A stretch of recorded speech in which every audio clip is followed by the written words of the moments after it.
Então, meus amores do quinto ano, vamos dar continuidade aí nas nossas correções, certo? Então, peço que você pegue aí o seu livro, tá? De ciências e vamos lá, né? Fazer um breve conteúdo aí, né? Vamos ler esse breve conteúdo, ele é bem curtinho, tá? É o desequilíbrio na cadeia alimentar, o que isso causa, né? Quais são as consequências do desequilíbrio na cadeia alimentar. Em seguida, iremos ir fazendo a atividade de hoje, certo? Que eu vou deixar para vocês. E depois, irei fazer as correções da atividade da semana passada, que eu também deixei a atividade para vocês fazerem, ok? Então, pegue o seu livro aí de ciências e coloca na página 54, certo? Vamos estudar o desequilíbrio na cadeia alimentar. Vamos fazer uma breve revisão, né? Lembrando aí que existem, né? Os animais, eles são classificados, né? Como herbívoros, carnívoros e onívoros. Os herbívoros aí, eles comem plantas, vegetais, né? Eles podem comer néctar também, certo? Os carnívoros já está falando, né? Aqueles animais que comem carne, ok? E onívoros são que comem tanto carne como os vegetais, certo? E tem os detritívoros, que comem os restos aí de animais mortos, certo? Que é no caso aí do urubu.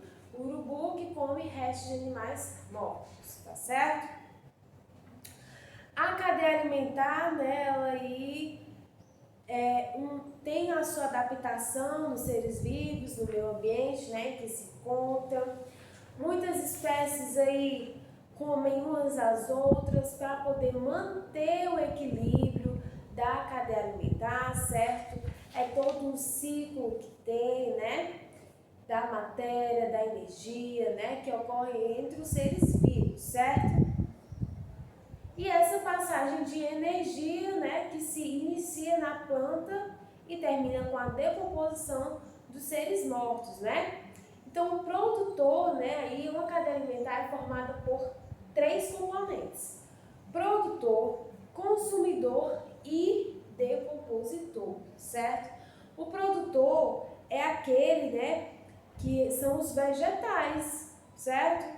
As algas, as bactérias, né? São capazes aí de produzir seu próprio alimento por meio da fotossíntese. Já explicamos aí nas aulas anteriores isso.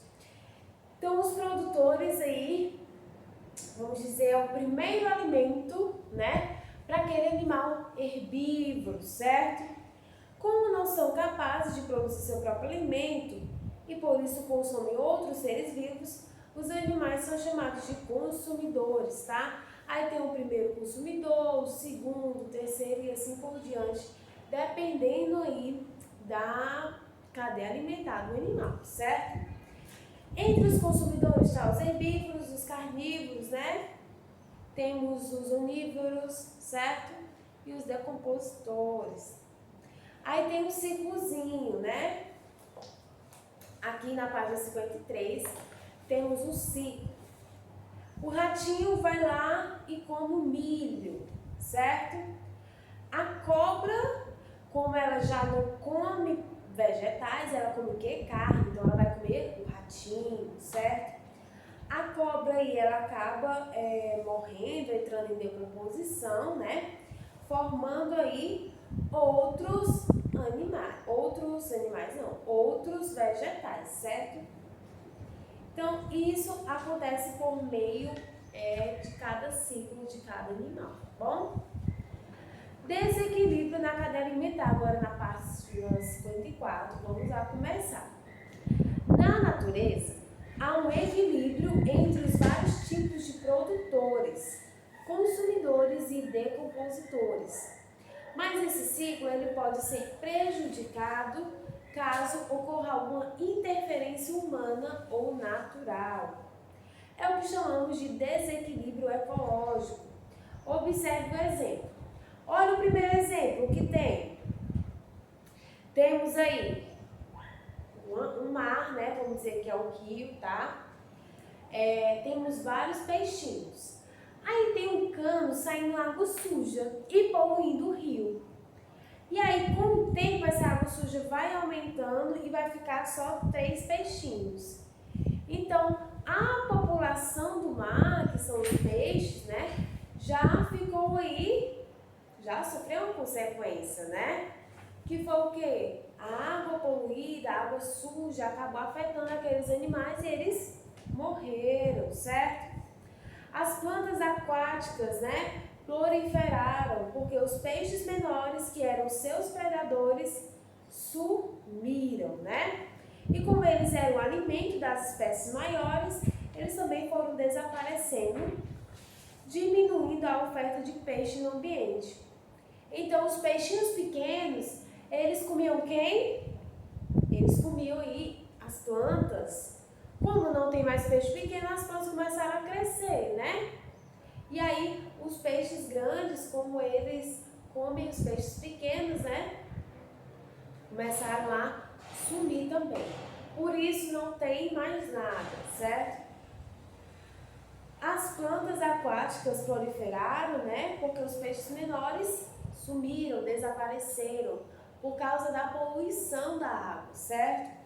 Então você vê, a poluição da água, ela tem aí, né, várias consequências, não só pela água suja, mas se você colocar, se você for para uma praia, jogar tampa de garrafa, vidro, ou a caixinha de suco que você toma na praia, refrigerante, se você jogar ali, deixar ali, vai primeiro prejudicar a praia, né?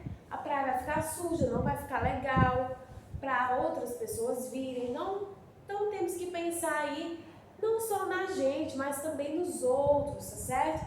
Então por isso que é muito importante que quando vocês forem para algum lugar, que não tenha muito lixo assim, acesso, né, muito perto de vocês, coloca dentro do saquinho, coloca numa bolsa, numa mochila, quando chegar em casa, rebola no canto certo, no lixo adequado, certo?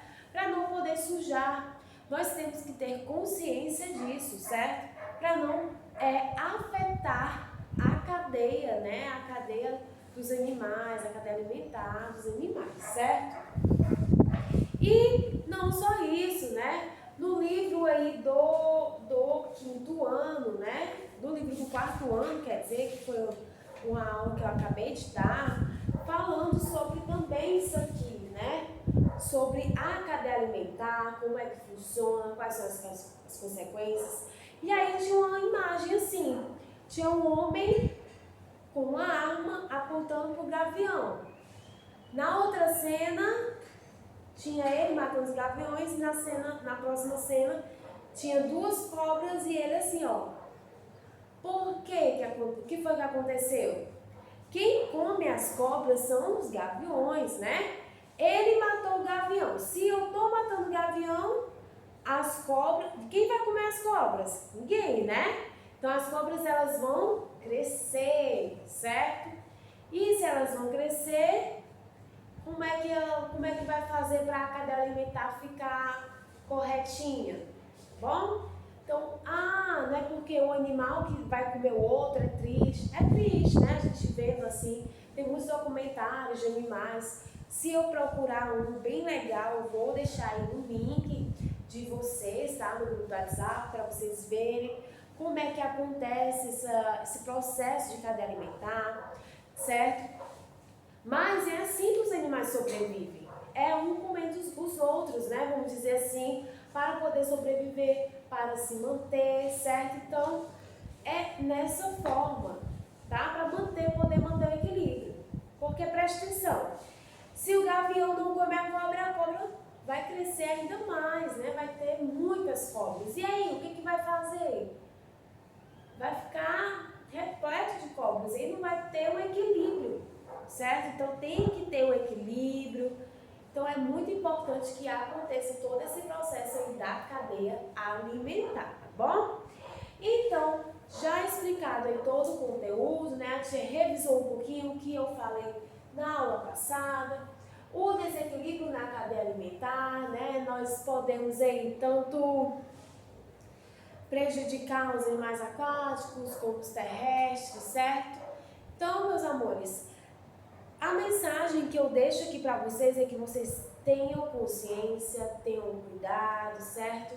Em tudo que vocês fazem. Porque uma coisa que você faz, você acha que é besteira, mas prejudica, leva consequências enormes que até pode ser prejudicado você mesmo, certo?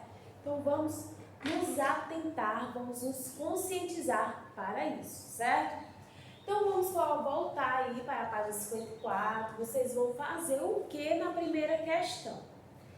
Vocês vão montar no espaço abaixo aí uma cadeia alimentar com todos os componentes, tá? Faça os desenhos dos seres vivos e escreva o nome de cada um. Não se esqueça de indicar com setas como ocorre o ciclo da energia, certo? Então eu pedi semana passada para que vocês fizessem a cadeia alimentar no caderno, tá? Se vocês quiserem pegar essa mesma cadeia alimentar e colocar aqui no livro para desenhar, tudo bem, pode fazer isso, certo? Se não, vocês procuram outra cadeia alimentar aí e façam aqui nesse quadro azul. E agora você vai responder o que aconteceria caso um dos seres vivos da cadeia alimentar acima fosse extinto do ambiente devido a alguma interferência. Então, o que vai acontecer, né? Caso um dos seres vivos da cadeia alimentar ele fosse extinto do ambiente dele, vai haver um desequilíbrio. Aí você vai explicar com suas palavras o que vai acontecer bem direitinho, certo? Vocês vão fazer na página 55, vocês vão ler o texto a seguir, tá? O Rei dos Urubus, que eu vou ler agora para vocês, então prestem atenção, tá bom? E depois vocês vão fazer as outras questões. O urubu-rei é uma espécie de ave que possui como características marcantes a presença de uma espécie de crista próxima ao bico e a cabeça com uma coloração viva em tons vermelhos e alaranjados. Além do seu tamanho, é bem maior que outra espécie de urubu e colorido exuberante, o urubu-rei ganhou esse apelido devido ao seu comportamento alimentar, pelo fato de ser o primeiro a abordar uma carcaça. Com o tempo, como tem um bico mais forte que as demais espécies de urubu, ele é capaz de romper o couro resistente dos animais mortos e se alimentar antes de todos. Enquanto isso, os outros urubus aguardam que o rei se afaste para poder então consumir o alimento. Então, na letra A, de acordo com o hábito alimentar, como o urubu-rei pode ser classificado? Nós já lembramos, né? A gente acabou de falar aqui que o urubu, a espécie de urubu, ele é classificado como detritívoros, tá? O que é detritívoros? Que comem restos de animais, certo? Então você vai colocar isso aí. Por que essa espécie aborda a carcaça de um animal antes dos demais urubus? Acabei de explicar o texto, você vai ler o texto de novo e vai colocar aqui nessa resposta, tá bom? Na C, qual é a importância, função que os animais que se alimentam de outros animais mortos desempenham no ambiente? E aí você vai escrever também isso aqui, para que ele contribui, certo? Na terceira questão, você vai marcar verdadeiro ou falso. Os animais herbívoros podem ser classificados em frugívoros, nectatívoros e folívoros, de acordo com a parte do vegetal que consome. Verdadeiro ou falso? E aí você vai procurar se é verdadeiro ou se é falso, ok? Uma cadeia alimentar é formada de produtores, consumidores e decompositores. Os animais que se alimentam de outros animais são os decompositores. As algas são seres vivos produtores no ambiente público, no ambiente aquático, quer dizer? De acordo com o hábito alimentar, o homem pode ser classificado como onívoro. Na página 56, você vai observar aí essa cadeia alimentar e depois responder as questões, ok? A. Qual é o produtor dessa cadeia alimentar e por que ele recebe essa classificação? Então, você vai pegar, né, e dizer quem é o produtor dessa cadeia alimentar que está aqui, né? Tem a planta, tem o gavião, tem o sapo e tem o carrapato, vamos dizer assim? Acho que é. Na B, classifique os consumidores da cadeia alimentar em herbívoros e carnívoros, tá? Quem é o consumidor herbívoro? Quem é o consumidor carnívoro, certo? E aí você vai fazer essa diferença aí. E na quinta, qual é a função dos decompositores da cadeia alimentar? Qual é a função deles? E aí você vai explicar com suas palavras, ok? Então é isso, meus amores. A aula de hoje fica por aqui. Espero que vocês tenham gostado do conteúdo de hoje. Foi bem simples, né? Bem rápido. Pegando aí uma memória da semana passada, né? Que eu falei, tá bom? Espero que vocês tenham feito também a correção das atividades de hoje. E não deixem de fazer as atividades de hoje que eu passei, certo? Então, um beijão para todos e até amanhã.